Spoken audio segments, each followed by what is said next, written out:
Psalm 78:4 says this, "We will not hide them from their children, but tell to the coming generation the glorious deeds of the Lord and his might and the wonders that he has done."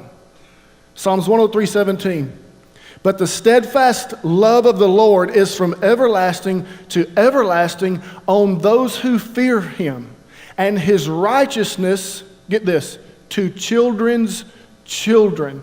You know what I think people like me in places like this talk about too much? The fact of how sins from their fathers are passed on from generation to generation, and we never talk about how the Bible also says that righteousness is passed on from generation to generation to generation.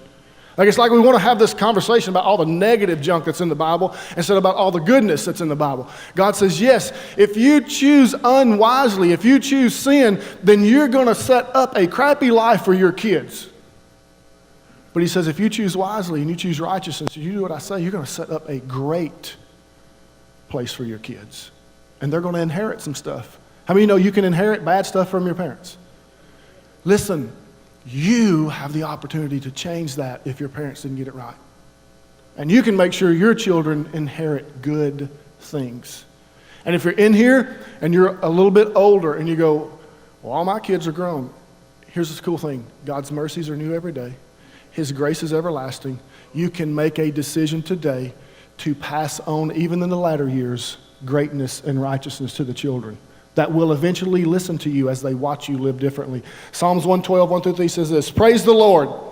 Blessed is the man who fears the Lord, who greatly delights in his commandments. His offspring will be mighty in the land. The generation of the upright will be blessed. Wealth and riches are in his house, and his righteousness endures forever." I would say legacy thinking. What the psalmist is writing about is leaving a legacy. But you can't leave one if you don't think correctly. So we're going to talk about that tonight. I'm going to do the best I can to draw on this whiteboard to help you understand it. Okay? How many of you have goals in your life? How many have goals in your life? How many have dreams? Okay, put your hands up. How many have dreams? Okay, the difference between dreams and goals, if I put real simple, dreams are just that. They're out here. Goals actually have a plan to accomplish them. A lot of guys misinterpret when I say, how many of you have goals? What you raised your hand to were dreams. What does that mean? There are things I thought about and they'd be cool to have, but I've developed no plan to get them. So if that's you, you don't have goals. You have dreams. What I want guys to get is goals. I say this all the time. If you have God and goals in your life is easy. Why is that? Because you look at your day, you live by design, not by default, and you go, does this bring me closer to God? Does this bring me closer to my goals? Nope, not doing that. Like it becomes so simple. We don't entertain silliness because we don't have time, okay? So let's talk about goals. Everybody say goals. I love this word. I live this word. All right, so let's just say you're in here and you're 20, or maybe you're 30, I don't know, but your goal is to be married. How many married guys will say that's probably a good goal? See, there's some married guys that was second guessing that whole goal. You're like, if I could do it again, single ain't so bad. Okay, so now, because here, why should that be a goal? Because the truth is, there's a lot of single guys in here who say they would like to, they had dream of being married, but you're making 0 steps to be married. What does that mean? You're not becoming the best version of you. You're not becoming the man that most women want. You are the man that most women settle for. And you got to move in a direction where when you walk into a room, it's not because you got sexy abs that they want you. It's because you walk into a room and you have a commanding presence. You're confident because you know who you are. They can tell there's something different about you. You're a prophet, priest, king, and warrior. And they go, I want that guy. Why? I don't know, just something about him. He ain't even took his shirt off yet, but I'm just telling you, that dude's sexy. Some of y'all are hoping that'd be true about you because you don't have to take your shirt off, right? I just keep my shirt on. Hope she finds me sexy. Okay, so... All right, married. All right, so most people say, okay, so I got my goal of being married, but I just don't want, how many of you just want to be married, or would you like to have an outstanding marriage? Okay, so that's where it becomes. Like, I don't want to just be married. It's gotta be awesome. No, you can't read that, but that's okay. So the next one, let's just say I want to be married, I want to have kids. Let's just take a poll. How many of you would like, even if you have kids, you can vote on this. How many of you would like to have 2 kids? Raise your hand. How many of you would like to have 3 kids? Raise your hand. How many of you want 4 or more? Okay, y'all all need to come see me. So here's what we're going to do. We're going to go with the average. All right, so 3, I want 3 kids. All right, so how much, now if you have a job, it's cool, but how much money would you like, I'm asking you to dream, and you can make it into a goal, but how much money would you like to make a year? Somebody just scream something out. What? 1.3 million. No, wait a minute. We're going to deal with poverty mentality all this year, and every guy in here that went, that's dumb. That's a clear sign you have poverty mentality. Like you just looked at a guy, said, that's so dumb. No. If I could be so bold, you're ignorant to the promises of God. Either all things are possible with him or they're not. You don't even have to have a degree. Do you know that most millionaires in the country don't have a degree? Because I know, I got to get a master's and I got to get a doctorate. No, you don't. You just got to get off your rear end and dig. That's all you got to do. And if you'll do that, I'm telling you, 1.3 million is not bad. I like that. Thank you, Steve Sutton. 1.3 million. Everybody say amen. Somebody needs to say, I received that.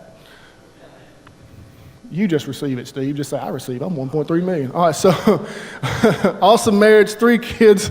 I'm making 1.3 million. Now look here.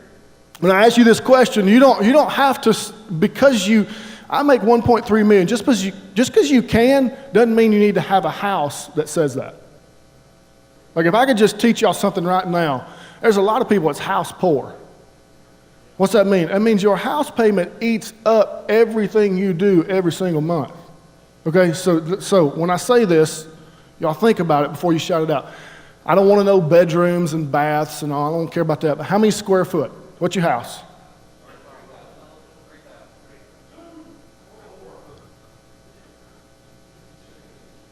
All right, 2,800 was the average, about 2,800 square feet, y'all. Y'all are all over the place. 5,000, 4,000, 1,600. Okay, whatever. All right, 28, that's a big dang house, ain't it? 2,800 square feet. How many, by show of hands, how many vote with land? I don't mean like a half acre lot. I'm talking, yeah, it's amazing. All guys want like this ton of property that you don't want to mow. Right? Give me 20 acres. I don't want to cut none of it, but give it to me anyway. Okay, so true or not true? Buy a goat. All right. So I want to have an awesome marriage. I want to have 3 kids. I want to make $1.3 million. I want to have a 2,800 square foot house with land. How many of you want to take at least 2 vacations a year? At least. Yes. 2 vacations. And when we're not vacation, how about a couple of weekend quick getaways, me and mom? Like get away, because you got 3 kids, y'all got to get out the house. Okay, and it's only 2,800 square feet. That ain't a whole lot of room. You can't even pretend like you don't have kids because they all around. Okay, so 2 weekend getaways. All right, so like just looking at this, would you say, hey, this is legit? Like this is. I know some of you are struggling with the 1.3 million, and we'll deal with that the rest of the year. But like this is okay, right? I mean, there's nothing wrong with saying, you know what? Because some of you just need to, like, I know you're already married, but you need to focus on the reality you can have an awesome marriage because it's not as awesome today as it can be next week, okay?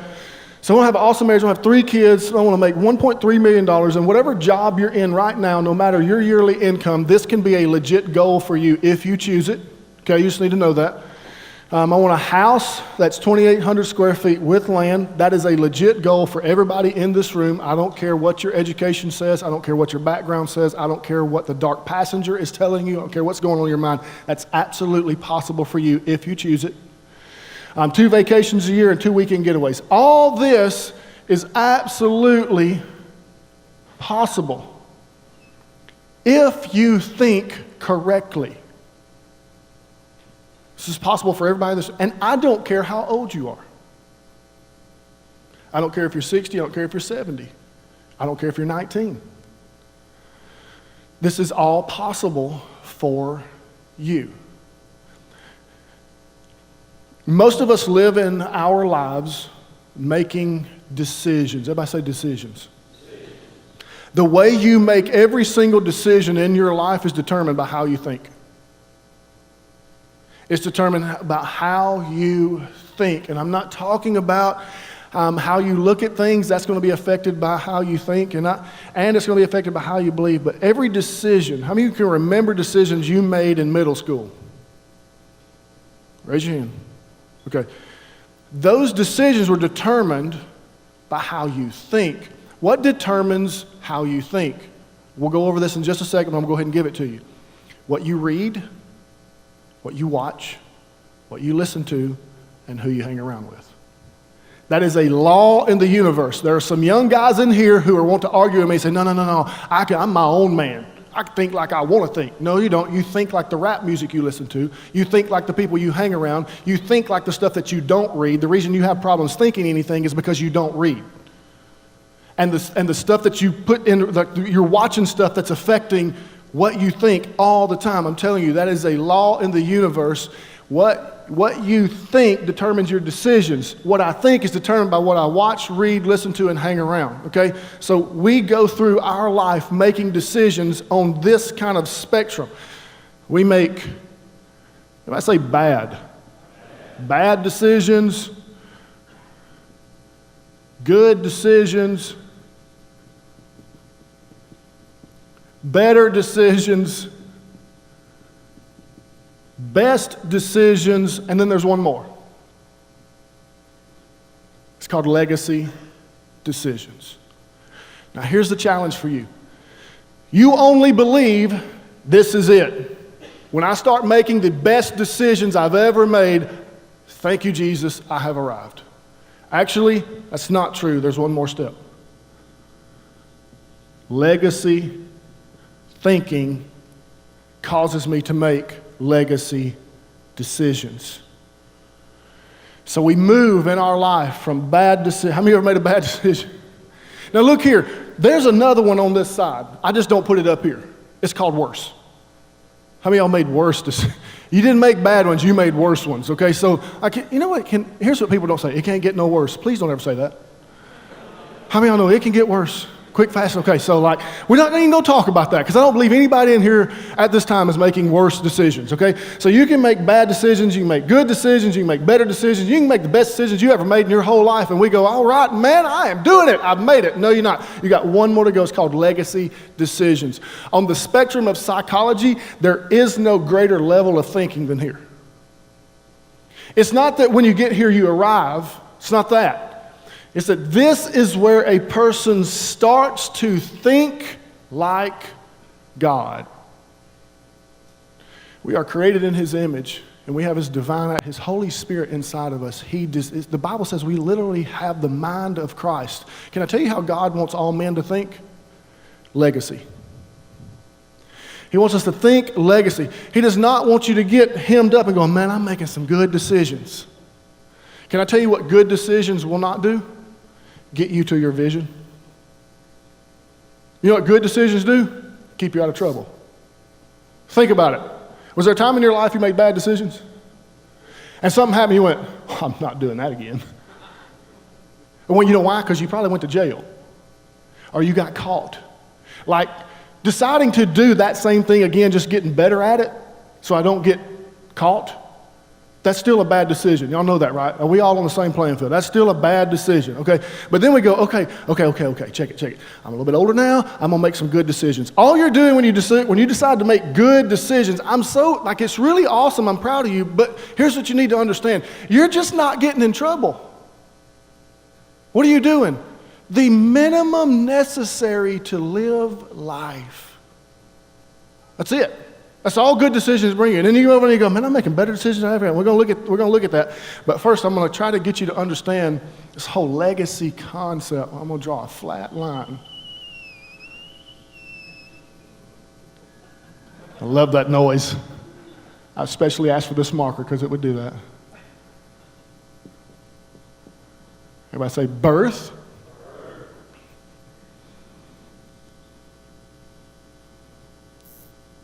Last time I checked,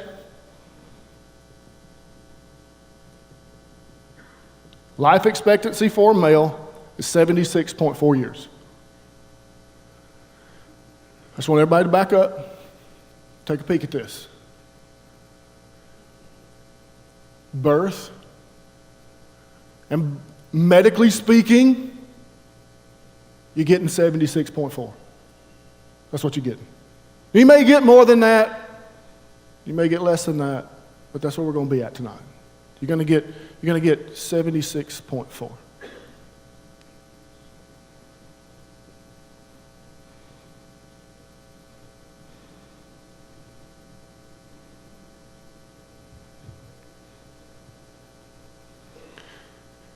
If you're 38, it's halfway over.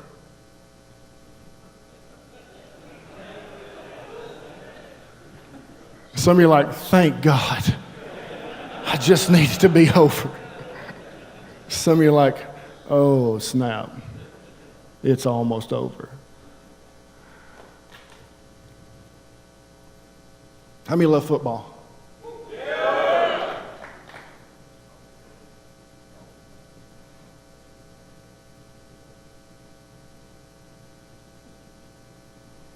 First quarter, second quarter, third quarter, fourth quarter. You were born into this world. You've got about 76, maybe a little more, maybe a little less, but I'm going to be honest with you, not a whole lot more. Okay? Everybody dreams of this age. I don't really know what that is for you, but we're just going to go with the average. Like I know in this room, it's not so, maybe not that way, but the average desire to retire is 60. Everybody say legacy thinking.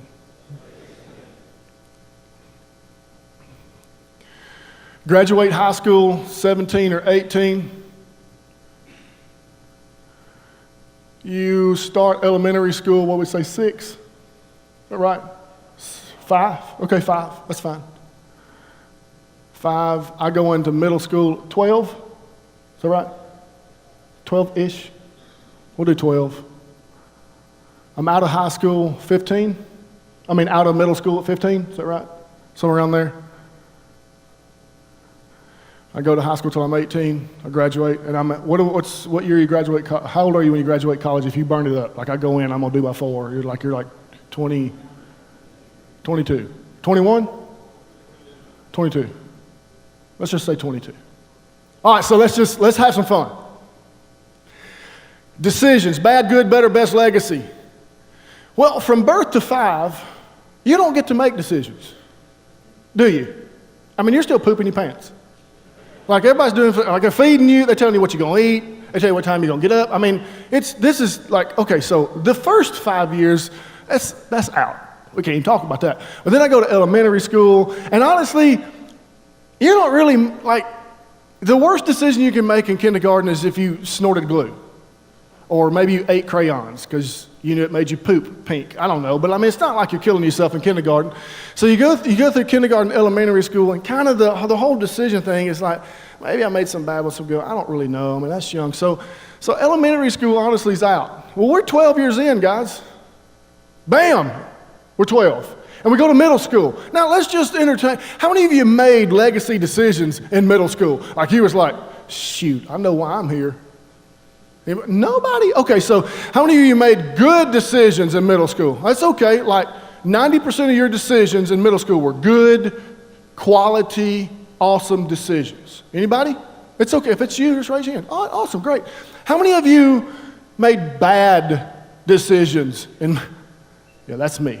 Just look around the room. Everybody raise their hand. Just look around the room. This is amazing. Everybody's getting free today. Like, middle school sucked. Okay, so... Bad. All right. High school. Okay, so we didn't have to raise our hands now. So everybody's like, oh, freaking, I don't even want to talk about it. Trying to forget high school. Okay, so a show of hands, I made predominantly bad decisions in high school. Go on, it's awesome. I love high school. High school level's a playing field for everybody. Some of you people that said, oh, I made good decisions in middle school. Like you raised your hand right there. What'd you tank in high school for? It's like, I'm out, I'm done. Okay, so, so funny. Bad in middle school, bad in high school. Okay. How many people actually finished college? Raise your hand. Okay. What kind of decisions you make in college? I ain't talking about, I studied a little bit. No. What decision, life decision? Did you make bad decisions in college? Raise your hand. Worse. I didn't finish. I made the worst decision of my life, which was going. No, I'm just kidding. So like, most people who go to college find themselves, how was your freshman year? Yeah, I don't know, because you don't remember it, right? Okay, so this is sad, like, this just keeps getting sad. Like, it just keeps getting worse. And like, it's not going to get better for a while, okay? So here's what I need you to understand. From 12 to 22, bad. Like every guy in this room has admitted, okay, like, percentage-wise, from 12 to 22, I sucked it up, man. I mean, I gained 0 ground. I made all bad decisions. And then you get out of college, or maybe somewhere in here, maybe you get a job and keep it. But like we're out at 22 now, and from 22 to 38, let me tell you, on average, what guys do.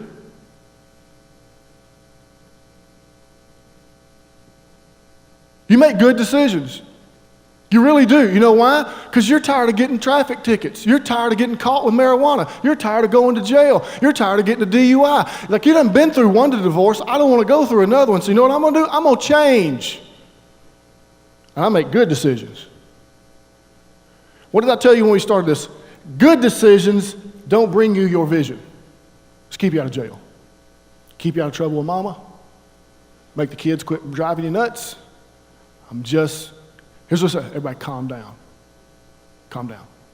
Here's what we say, I'm trying to make good decisions. This is where everybody's on your back. Anybody remember this age? How many are old enough, you passed 38 and you just realize, crap, it's halfway over.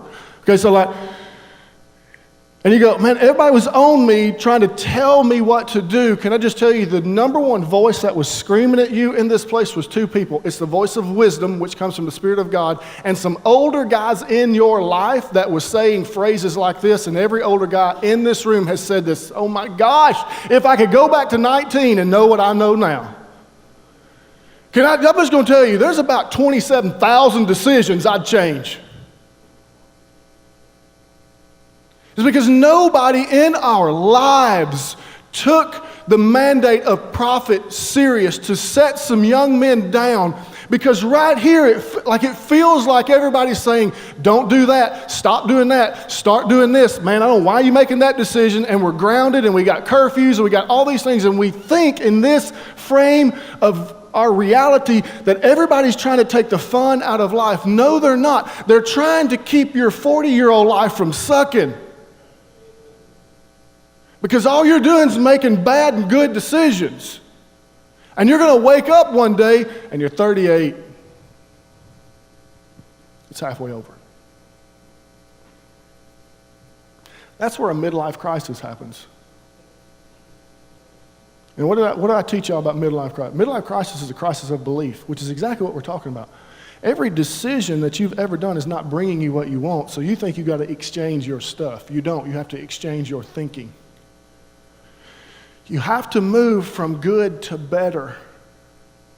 Because here's the deal, guys.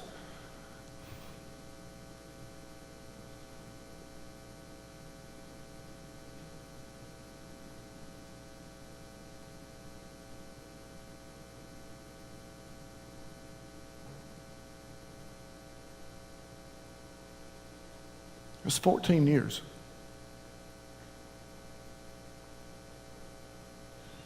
I just want you to look at that for a second.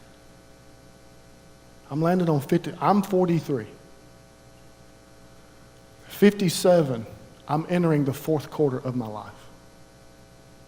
I have 14 years to make a decision to change the way I think. Because all this is nice, but it don't mean anything if I don't change how I view it. Because I'm just going to tell you, as long as you're here, you're not gaining any ground. And I would dare to bet the majority of this room, you're making these kind of decisions. I got a job. I'm paying my bills. I'm doing what I'm supposed to do. I'm loving my wife. I'm taking care of my kids. I'm going to their ball games. Can I tell you what you're doing? What you're supposed to be doing.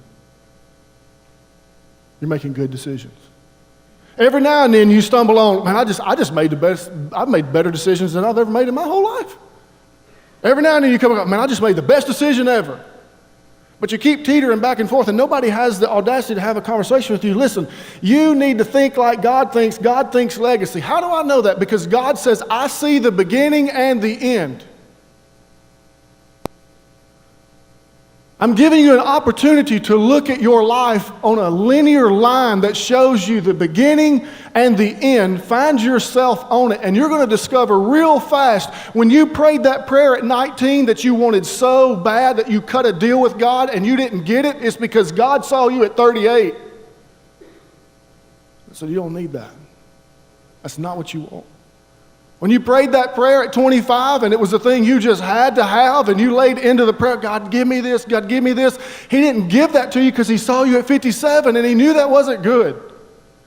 It's called legacy thinking. Let me tell you what legacy thinking has in mind.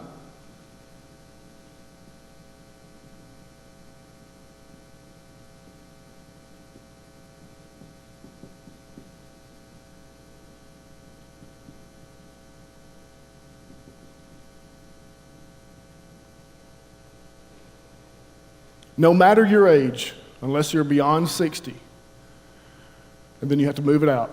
Legacy thinking for anybody that's in this arena has your 60-year-old self in mind, has your children in mind, has your grandchildren in mind. I just read you a scripture. Your righteous decision affects your children and your children's children. That's how God thinks. I want you guys to understand our job is to think how God thinks. If I choose legacy, I don't get to make now decisions. Because if you make now decisions, you're reactive instead of proactive. Like you're always making decisions based on what you're facing right now, and you don't slow down, take a deep breath and go, how is this going to affect me at 60? Because that's what God does.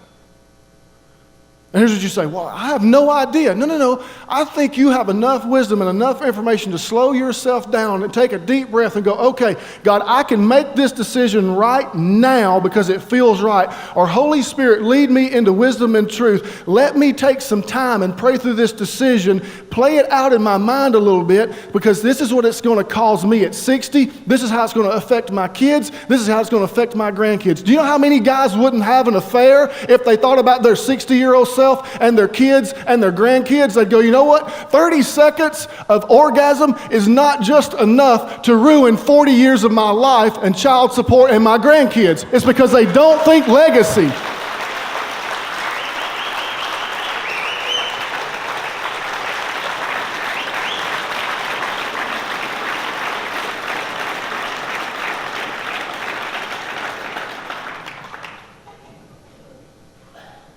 When I say legacy thinking, legacy thinking is not about now.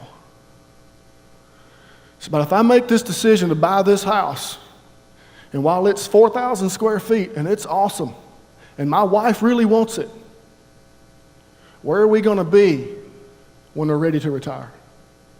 Where are we legitimately going to be? How many people buy houses based on, that'd be cool now. Yeah, but like at some point in your life, you got to realize I'm buying my retirement house. You know what I wish you would make that decision? The first house you bought. Even if you're not going to stay in it, if you make decisions that way and you get ready to sell it, man, you make a fat profit on that house because you thought about it. This is what men don't do. Why? Because men not taught this. Nobody has this conversation. Nobody talks about legacy thinking. Here's what we do. Man, you just need to make good decisions. Calm down. Take a deep breath. I know you're 19. I know you're going to mess up. I know you're crazy. Just start making good decisions. You know what I say? That's bull crap. We don't challenge young men enough to say, no, you need to make best decisions. Matter of fact, you need to start making legacy decisions because you're 19, bro. 1 quarter is over. I know you feel like, I got all the time in the world. You really don't. If anybody's ever played football, when that first quarter goes by, you're in the third quarter before you know it. That's life. God says it this way, your life is here today, gone tomorrow. It's like a mist. I mean, it's 76 years, guys. How many of y'all over 50? Like this should be stinging a little bit for you. Because you know, if you're over 50, you know what you don't have? You have 0 time to make bad decisions. You have 0 time to make good decisions. You can't entertain better or best decisions. The only choice you have after this conversation is to move rapidly to legacy decisions because there's something you want to leave. Here's what you want. You want your children to stand at your funeral and tell the truth. You know how many funerals I go to that people have to lie? That's a good dude. And there's 6 people in the funeral home. But you know, he did the best he could. He kind of loved the Lord. I'm not making fun, I'm just telling you the truth. It's because they never transferred the way that they thought. And they ruined their life, they ruined their marriage, they ruined their kids' life, and their grandkids not even here yet, but their grandkids have no idea what they're stepping into. All because of one man. So let's just say 43.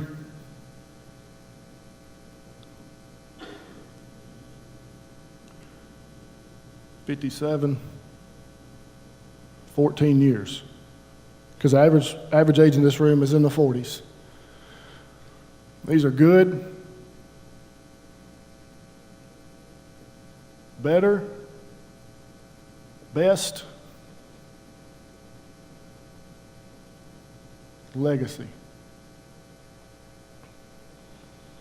Here's what I need you to understand. You don't start climbing in life at all until you make the decision to stop making bad decisions, and your life will improve. How many know it's an improvement not to go to jail on the weekend? Okay, so like it's an improvement, right? I mean, we're doing good. Yes.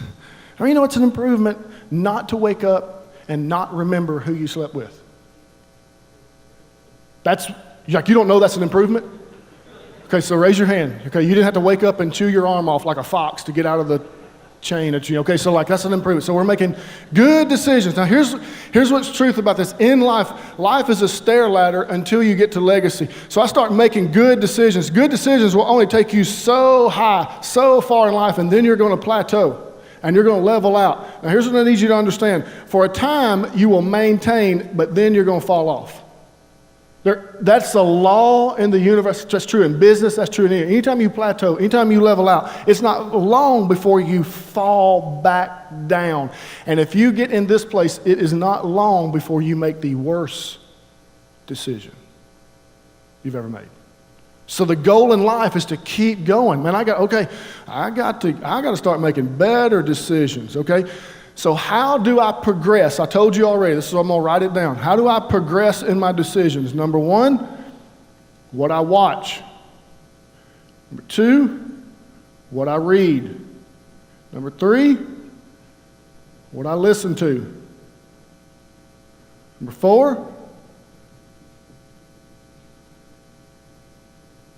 hang around. If you want to move from making good decisions to making better decisions, you have to read things that talk about making better decisions. You have to listen to stuff that's not the stuff you listened to while you were making good decisions. And surely to God, not the stuff you listened to while you were making bad decisions. Like you can never be down here. You don't, listen to me, gentlemen, you don't have time to play with this. So you have to start listening to all better stuff. You got to hang around better people. And I know that strikes a chord with some people because now you think, oh, so you're talking about you better than me. No, what every man in here needs to understand is you have a destiny, and not everybody will join you on that destiny. That doesn't make you bad. It doesn't make you mean. It makes you living by design and not by default. We're going to talk about mentorship and what that looks like. But you got to decide, I need some people in my life that are thinking better than me, doing better than me. Because how many know there are people doing better than you? They do marriage better than you. They do finances better than you. So let's just all quit being prideful and understand there are people that I have in my life that do it way better than I do it. And I talk to them on a regular basis. You know why? Because I'm trying to, if you're, well, where's Pastor at? I'm bouncing between best and legacy. I'm trying to get making all legacy decisions no matter what I do. So you have to say, okay, I need some people. And so you make it to better. And you honestly, you start to level out. Now listen, if you don't find some people, change what you watch, read, listen to, that are doing it best, like they're doing it the best you've ever seen it, then I'm just telling you, you're going to go back to making good decisions. You will begin to fall off, and you're going to make good decisions. And then let's just say, man, I started watching it, I started reading it, listening to it, hanging around, and I am making the best decisions I've ever made in my life. Can I tell you what this is called right here?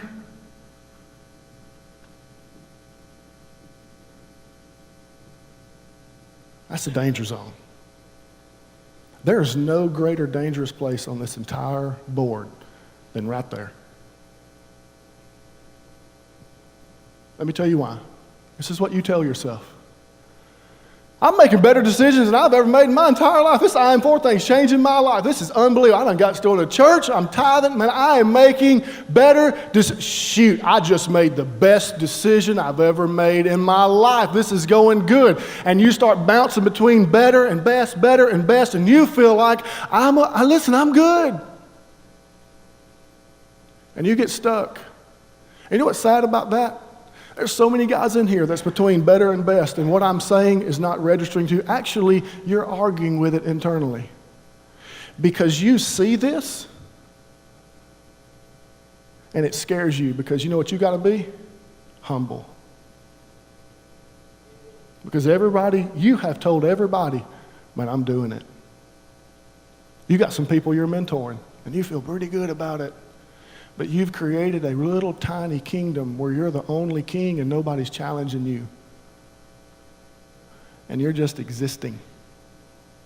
You're not walking as prophet, priest, king, and warrior. You're selling out. And you're falling just short.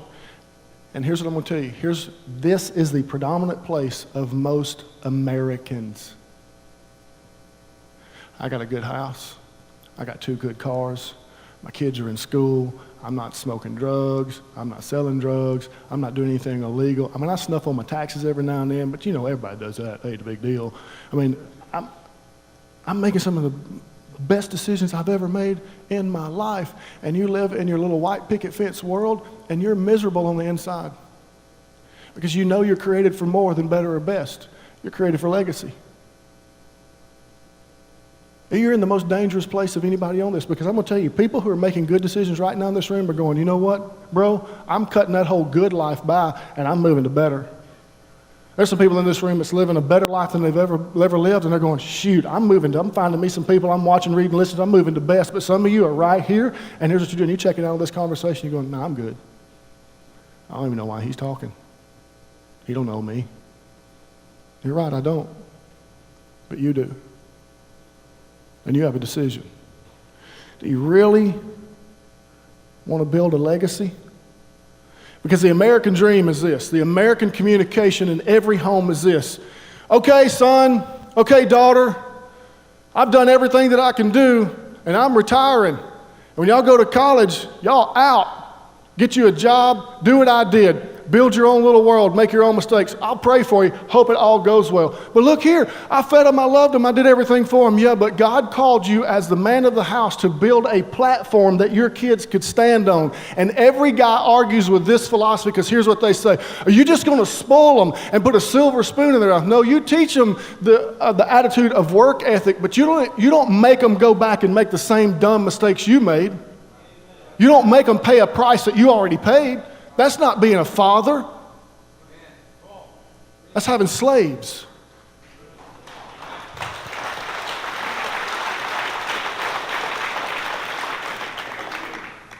So you decide, you know what? I'm going to be a legacy thinker. Everything that I do, I'm going to think legacy.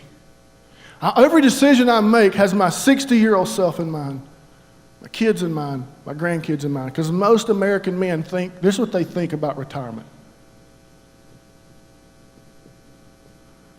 I get to quit. That's what most men are looking forward to. Man, I'm going to dig first quarter, second quarter, a little bit of third quarter, on into fourth quarter, and then I'm quitting. I'm throwing in the towel. I am so done. I hate my job, and I hate y'all. I'm out. It's because you bought into the American lie. You're not supposed to ever quit. There is no biblical model for retirement. None.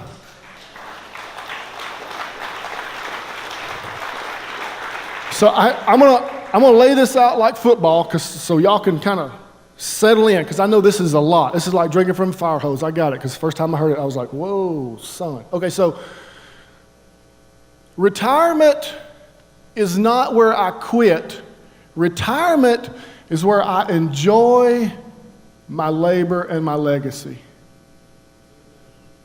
I guess this is where you sit back and you watch your kids and your grandkids, and you just, what I have built and what I have paid for is doing what I wanted it to do. And I have laid a foundation for my son and my daughter to live greatness and continue to go up. They don't have to do, I'm not going to teach them good thinking. I'm not going to teach them better thinking. I'm not even going to teach them best thinking, because we all know now all that is garbage. What I'm going to teach my children is legacy thinking. So when they get to living and making decisions, they'll be able to make decisions at 15 for their 50-year-old self. Listen, guys, I'm telling you, that is possible. If you have little kids and you're hearing, that's dumb, that's not possible, that is a lie of the enemy. That's absolutely possible. You just have to set them down and have conversations with them. And you have to model this lifestyle in front of them. Because I'm going to tell you, no 12-year-old listens to dad, they watch dad. No 12-year-old listens to everything that you say, but they watch everything that you do.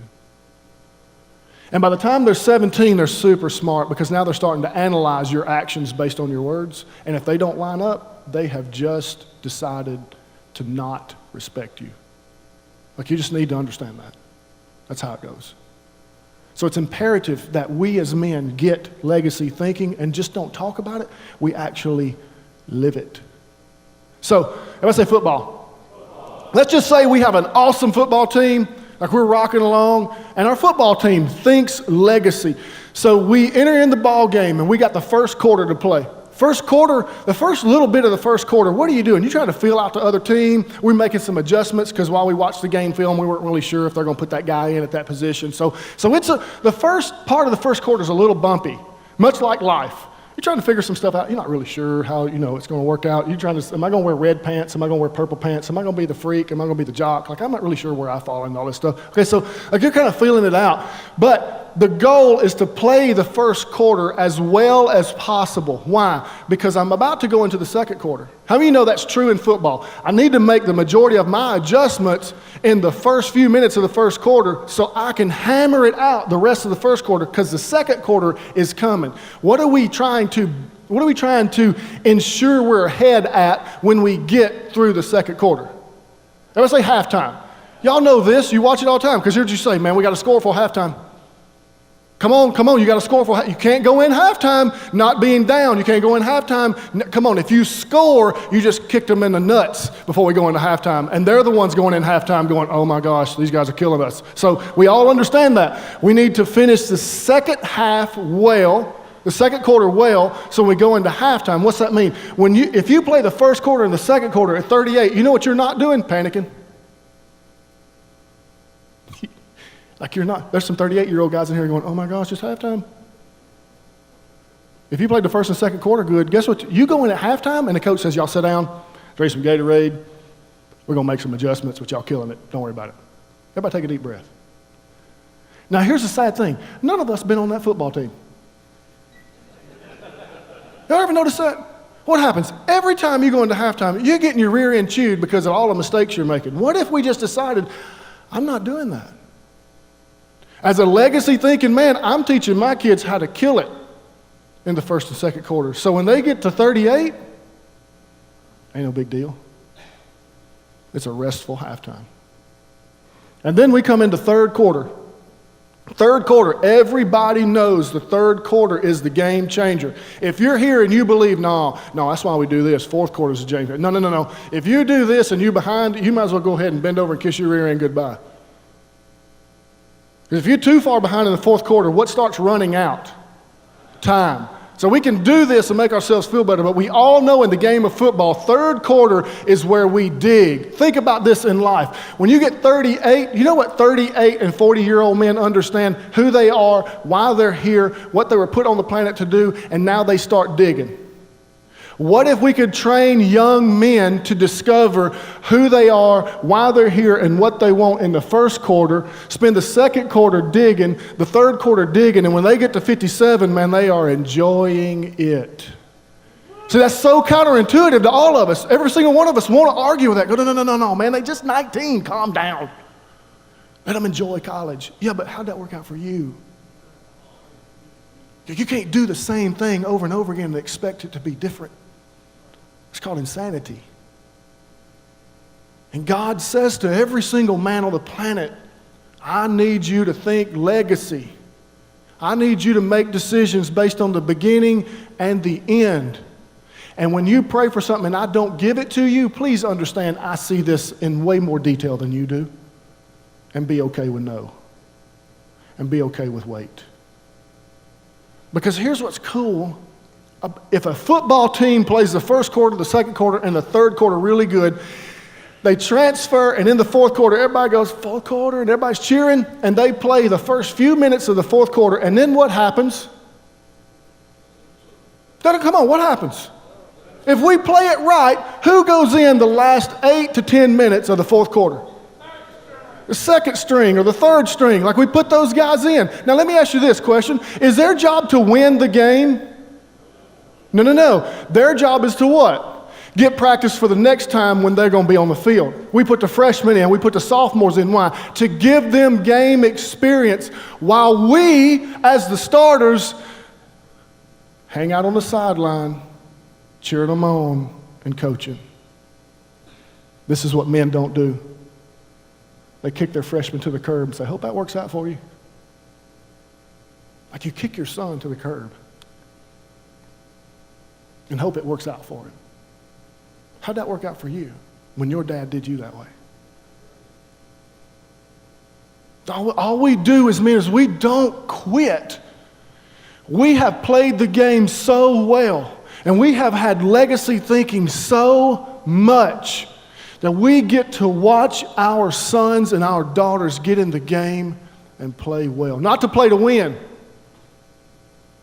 Not to dig us out of a hole. Not to take care of me. Don't put me in a home. Let me live at your home. You got to pay for me because I paid for you. No, I paved the way for you to enjoy your life and to learn some things while I sit on the sidelines and cheer you on and coach you and tell you how awesome you are. And I've set up a lump sum of cash that's now working for me that if you need money, son, you come ask me because I'm good.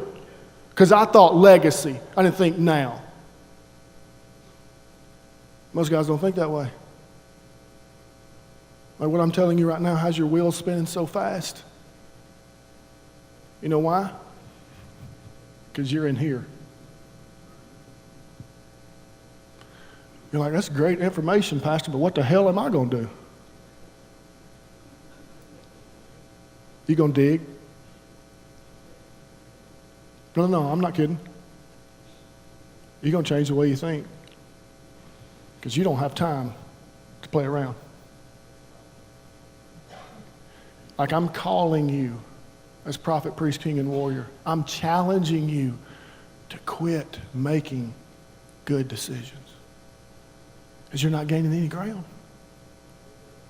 I'm telling you, quit making better decisions than you've ever made. Quit selling yourself short and making the best decision. I need you to think legacy. And I need that to be your focal point. Let me flip it on you. Because if this is your focus, you will lose everything dear to you. What do I mean?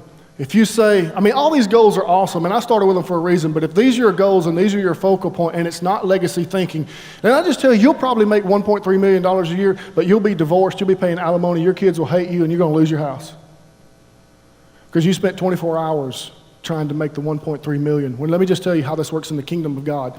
If you think like God thinks, if you speak like God speaks, if you do things God's way, if you do things legacy way, he promises if you seek first my kingdom and my right way of doing things, I will add everything to you. You know what? You'll make 1.3 million. You know why? Because legacy thinkers don't mind having multiple streams of income. It's not a job to them. It's just what I do. I'm going to have an awesome marriage because I'm laying a legacy. I'm not treating mama like a piece of property because I want my sons to know how to treat their wives. I'm not just kicking my kids out. Like your kids will come back and visit you. Just don't raise your hand, but how many of you don't go visit your dad and he's old, or you go when it's necessary, all because he didn't teach you this and you're mad? What if you could flip it? And like your kids want to come to Thanksgiving, your kid want to come to Christmas, your kids want to come visit dad, your kids want dad to go on vacation because he thought legacy. And I'm honored that that's my dad. That's what you want. I'm just telling you how to get it. You have to think legacy.